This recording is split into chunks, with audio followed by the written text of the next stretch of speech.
batendo uma palma. Uma palma. 1, 2, 3. Agora 2 palmas. 1, 2, 3. Agora 3 palmas. 1, 2, 3. Aê! Estão acordadas. Eu vim trazer um tema para vocês, que eu acho que foi até mudou o horário, né, que eu ia falar, mas aí eu vi que tem muita coisa aqui que Deus mesmo muda. Porque eu vim trazer para vocês a palavra sobre identidade e dependência química. Eu fiz um slide que ficou até bonitinho, não estou acostumada a fazer, não, mas eu tenho que contar para vocês o que aconteceu. Durante esse período que eu fui convidada para vir, que foi também uma surpresa para mim, eu fiquei travada durante esse tempo todo. Eu tentava estudar, eu tentava trazer uma palavra e eu não conseguia. Fiz os slides, mas nada ali nos slides eu não conseguia falar nada sobre os slides. E aconteceu um mistério hoje. Quando eu estava lá no quarto, eu peguei os slides para estudar e estou assim, meu Deus, até esse momento eu não sei o que eu falar. Aí foi quando... eu também sou igual a você, tá? Eu esqueço o nome. Ela entrou no quarto, né? Tava eu e a Beth, e eu estava, né, conversando com a Beth e tal, e tinha comentários com ela. Aí eu falei com ela, olha, eu tenho algo assim para falar que vem, mas o que você sente mais? Né? Você sente mais em você, no seu coração, a identidade ou a dependência química? Eu falei as duas coisas. Mas o que eu tenho para falar é um testemunho. Ela, então, fala. Então, eu vou aqui falar com vocês do testemunho. Vai ter algumas coisas aqui que eu vou utilizar, mas eu quero começar a falar com vocês a respeito de 2 personagens. O personagem da identidade, que sou eu, e o personagem da dependência química, que é o meu pai. Durante muito tempo, eu não quis contar para ninguém que meu pai era dependente químico. Eu não quis, eu achava que eu ia expor. Hoje eu não tenho meu pai mais, porque o meu pai é falecido.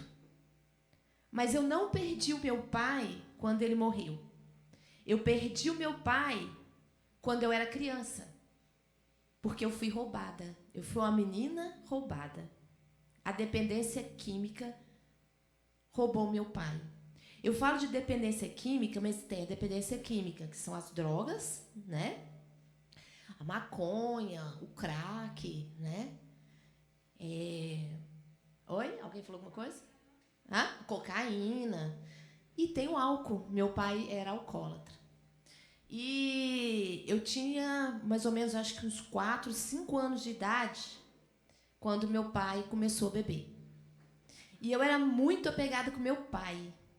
Muito apegada. E eu não sabia o quanto aquilo estava fazendo mal, quanto que fez mal para a minha vida o alcoolismo do meu pai. Eu era uma menina, a Simone ali falou a menina invisível, né? Esse tema até, inclusive, me chamou muito a atenção. Porque cada um, gente, tem uma história. Eu sei que cada um de vocês aqui tem uma história. Né? Cada um tem uma identidade. Mas a menina que foi roubada, que hoje veio na minha cabeça isso, a menina que foi roubada, né? Que a droga roubou meu pai. Droga não, o álcool roubou meu pai de mim. E eu fui crescendo, né? E passei minha infância todinha com meu pai alcoólatra, minha juventude, a vida adulta, eu casei, eu tive filhos, e meu pai ainda continuou. Mas chegou um certo momento, meus filhos já estavam grandinhos, e meu pai adoeceu, mas não foi referente ao álcool, foi do coração. Mas, antes dele adoecer, meu pai já tinha se curado. Só que, naquela época, eu não sabia, não entendia o que estava acontecendo. Meu pai tinha mania que eu sou mineira, eu sou de Belo Horizonte. Minha família é toda de Belo Horizonte. Só eu que moro aqui. Eu casei e vim morar aqui. Então, meu pai sempre gostava de vir, passar um tempo aqui, ficava um mês comigo e ia embora. E sempre quando ele ia embora, ele deixava um bilhetinho. E dessa última vez que ele foi embora, ele deixou o bilhete, eu li o bilhete, mas não aconteceu nada. Era um normal que ele fazia, deixar o bilhete. Quando, há pouco tempo que eu falo que uns 2 anos atrás, eu fui convidada a fazer uma palestra numa clínica, né, de dependentes químicos. E eu falei, meu Deus, o que eu vou falar? Não sabia assim como falar, porque eu nunca tinha esse contato, né? Eu até esqueci de falar, depois eu vou me apresentar, mas eu sou psicanalista, né? E eu, durante os meus atendimentos, eu tinha atendido apenas uma moça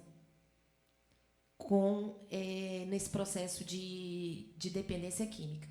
E eu fui fazer essa palestra, Senhor, o que eu vou falar? E eu estou fazendo, né, o esboço lá da palestra que eu ia fazer, e veio na minha cabeça o bilhetinho. E eu na cabeça, bilhetinho, que bilhetinho? Aí eu lembrei, falei, gente, dependência química, álcool.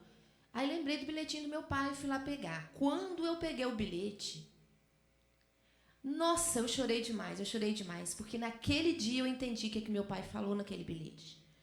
Ele estava falando naquele bilhete ali que ele estava curado.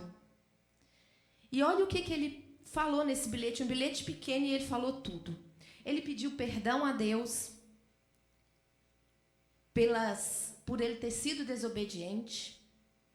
E ele falou que a partir do momento, e eu lembro que ele escreveu a partir de hoje, aí ele riscou hoje, está lá riscadinho hoje, e ele escreveu agora. Aí ele escreveu, a partir de agora, eu estou curado. Eu tenho fé no Senhor e foi Jesus que me curou. Falava mais alguma coisa. Então, isso para mim foi assim, como... Primeiro, eu entendi ali que meu pai estava curado, que na época eu não tinha entendido. Né? Primeiro, eu entendi isso. E de saber, né, que como que ele despertou. Ele era um homem, tá, gente, muito inteligente, muito sábio. E realmente o álcool roubou ele mesmo. Porque ele era um pai maravilhoso, um pai presente. E a partir desses 4 anos de idade, aconteceu essa história na nossa vida. E, pelo que eu percebo, na minha família, eu fui a que mais senti. Hoje eu vejo isso. Eu fui a que mais sofri.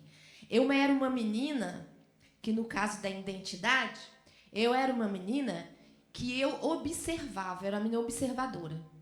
Eu observava quando meu pai bebia, como que ele ficava, a fisionomia dele, quando ele chegava bêbado em casa. O dia que eu chegava da escola, eu perguntava à minha mãe, e como que tá ele hoje? Aí a minha mãe falava assim, ele tá bonzinho. E quando ele falava ele tá bonzinho é porque não tinha bebido.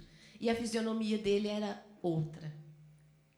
Eu falava assim, quando eu crescer, eu vou quebrar todos os botecos, todo lugar que vende bebida. Quem foi esse que inventou a bebida?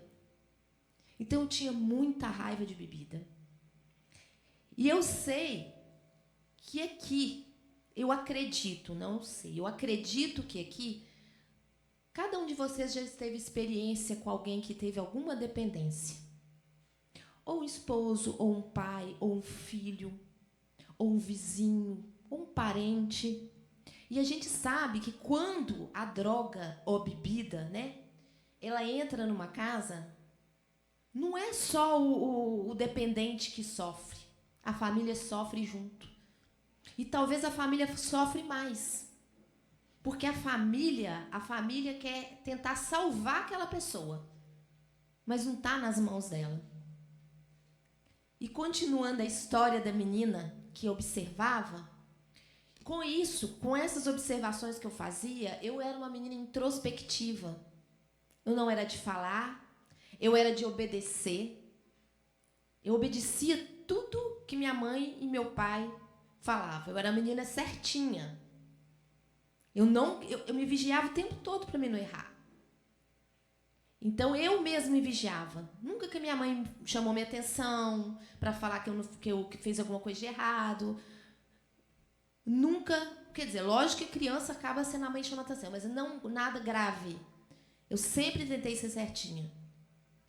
E meu pai, ele era de poucas palavras, mas ele era de palavras fortes. Então, a palavra que ele falava, ele não precisava de falar um texto. Ele falava uma palavra, e a palavra que ele falava ficava guardada aqui.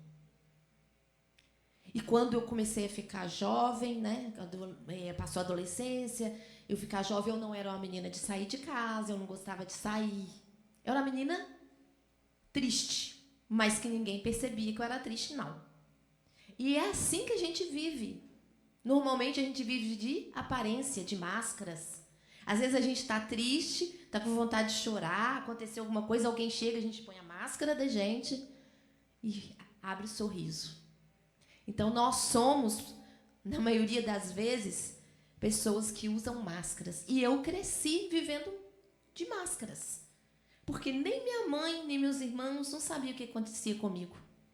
Então, eu cresci e foi crescendo. Eu queria que você colocasse, por favor, o slide 7, eu acho.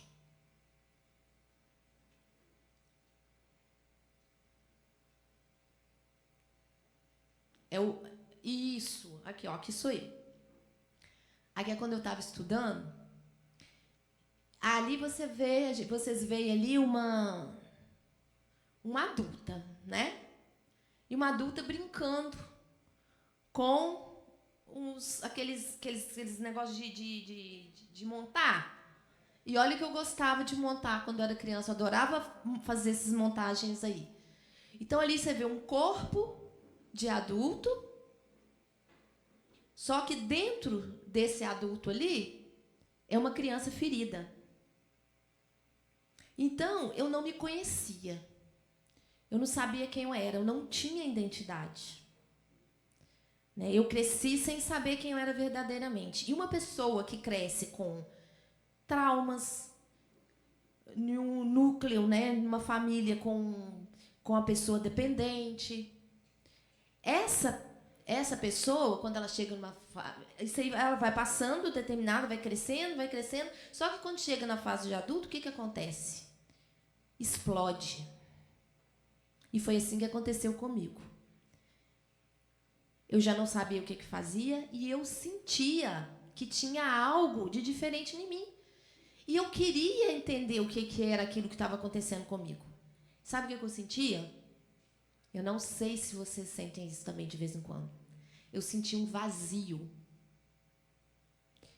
Qualquer lugar que eu fosse, eu sentia um vazio. Eu sentia algo faltando. E essa criança foi crescendo, se tornou esse adulto. Quando foi o dia que explodiu, o que aconteceu comigo? Eu tive uma depressão. E essa depressão, eu não desisti de mim. Quanto mais eu estava depressiva, mais eu queria lutar por mim. Mas eu me refugiava dentro do meu quarto. E eu não queria assim que ninguém ficasse sabendo. Na minha casa, meu marido sabia, mas fora da minha casa, ninguém sabia. Eu quis fazer terapia, eu quis lutar pela minha vida. Eu consegui levantar da minha cama por causa dos meus 3 filhos, que eu sabia que eu não tinha família, não tinha ninguém que pudesse me ajudar. Então, era meu ânimo para levantar, a minha força eram os meus filhos. E eu fui nas terapias, nunca tive ninguém para me levar nas terapias. Eu ia sozinha. Eu não sei como que eu conseguia dirigir. E eu saía de casa toda arrumada, de batonzinho.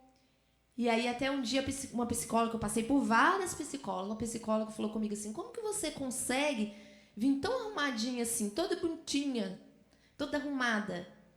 Aí eu falava com ela assim, para ninguém desconfiar que eu estou com depressão.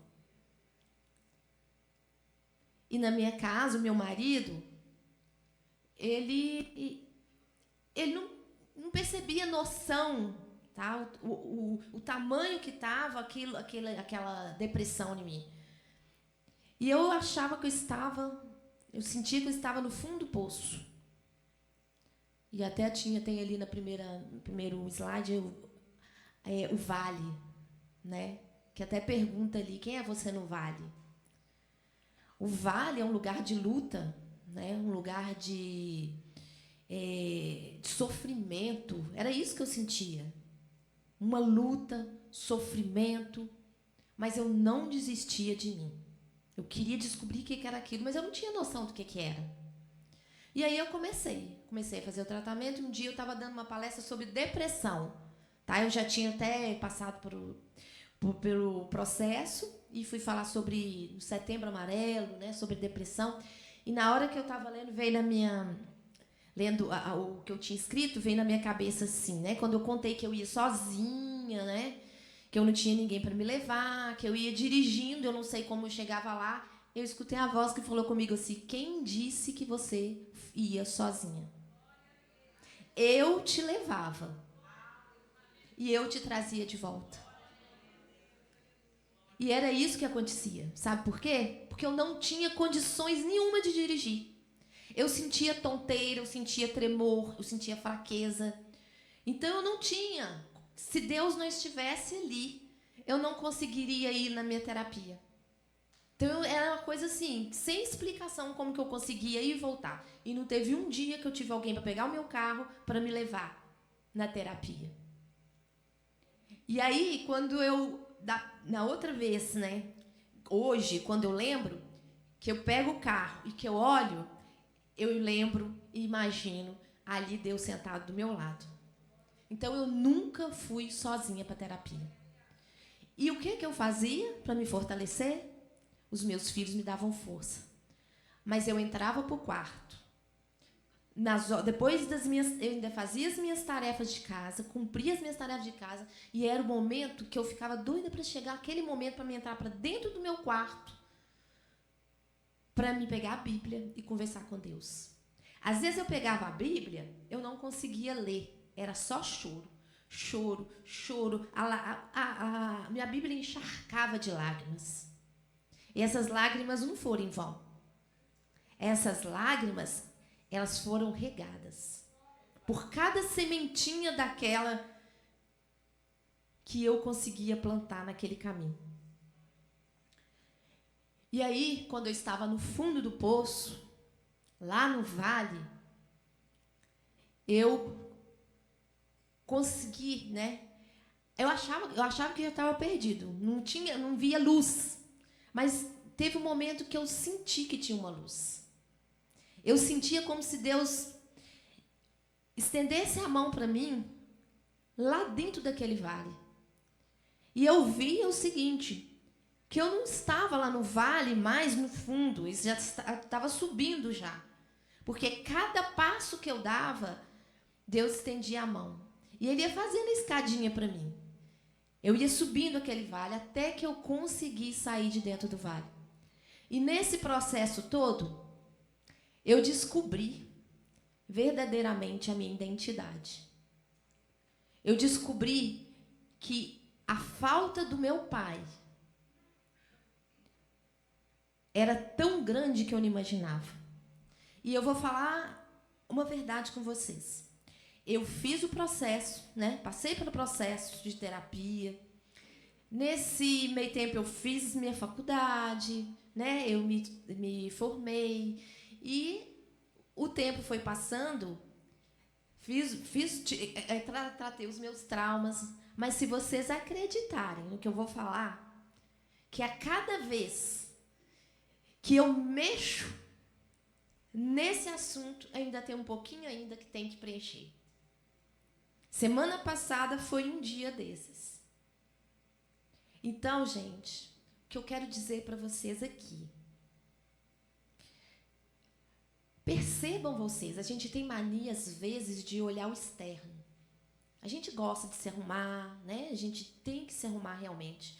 Mas procura olhar o seu interior. O que verdadeiramente você está sentindo?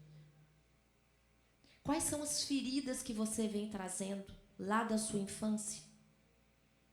Porque explodiu na minha vida adulta, mas veio lá de quando eu era pequena. E o meu pai, eu sempre respeitei o meu pai. No entanto, igual eu falei aqui no início, eu nunca gostei de falar que meu pai era alcoólatra. Sempre quis preservar.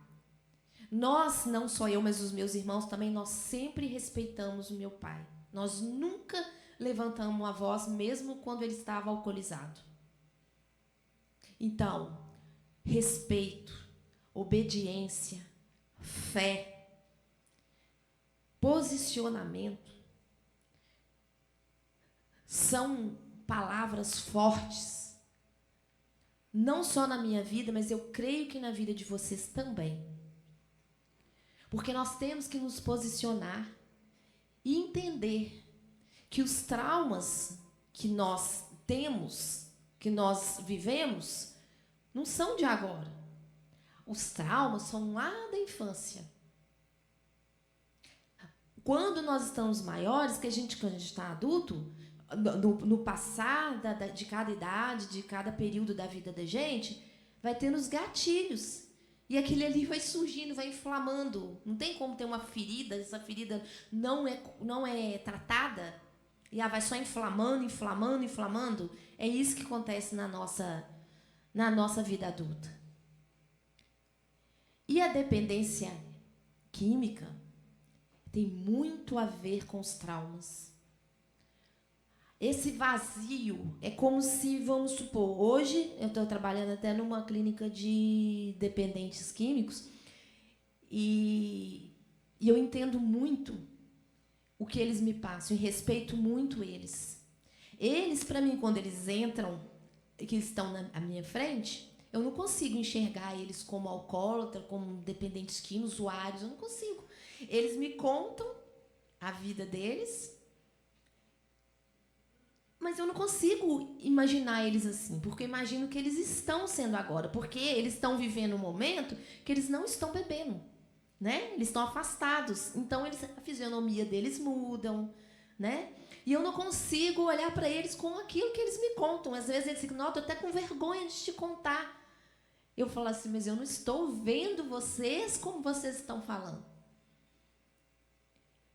E aí que eu consegui entender um pouco da história do meu pai. O que aconteceu? Por que meu pai foi se envolver com álcool? Né? O que aconteceu na vida dele, que na época eu não tive oportunidade, né? Eu não tinha essa experiência.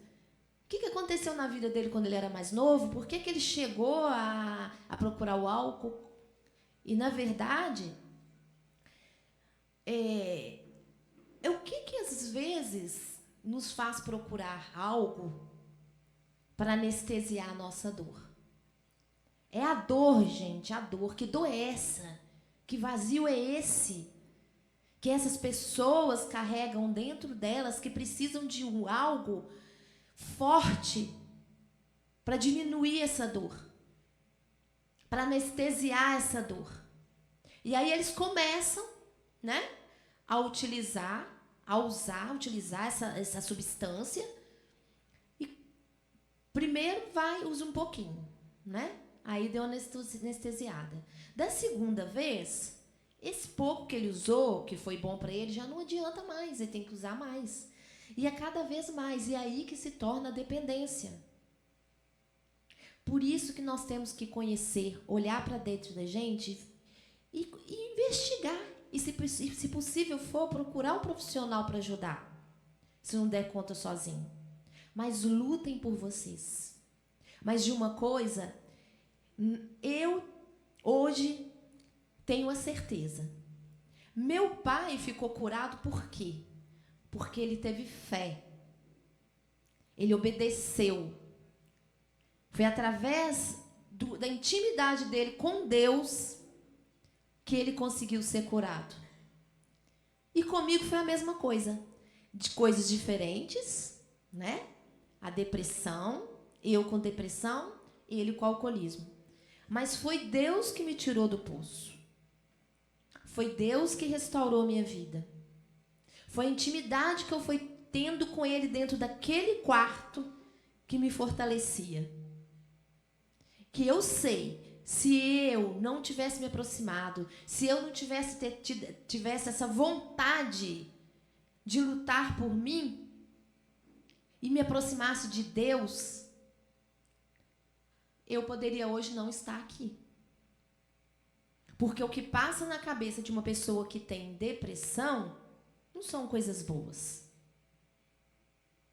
A gente não tem ânimo, a gente não tem esperança. E como que uma pessoa vive sem esperança, vive sem sonhos? A gente tem que sonhar, a gente tem que ter esperança. Só que uma pessoa que está depressiva, ela não tem. Ela só quer aliviar a dor. Meu pai quis aliviar a dor de uma forma e eu acabei que tive o mesmo, talvez o mesmo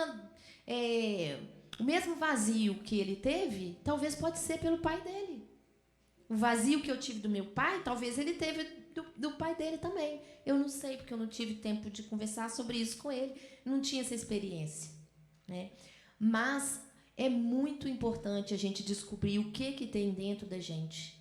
Qual o vazio que a gente carrega, qual a dor que a gente carrega. E eu trouxe uma você pode colocar para mim, acho que é o 6, se não me engano, um slide 6. Uma passagem de Ezequiel. É sobre os ossos secos. Esse é o 6? É o 5, então, que tem a passagem? Ezequiel 37, 1, 6. A mão do Senhor veio sobre mim, e ele me levou pelo Espírito do Senhor e me deixou no meio de um vale que estava cheio de ossos, e me fez andar ao redor deles, e eis que eram muito numerosos sobre a face do vale, e estavam sequíssimos. Então me perguntou: filho do homem, poderão viver estes ossos?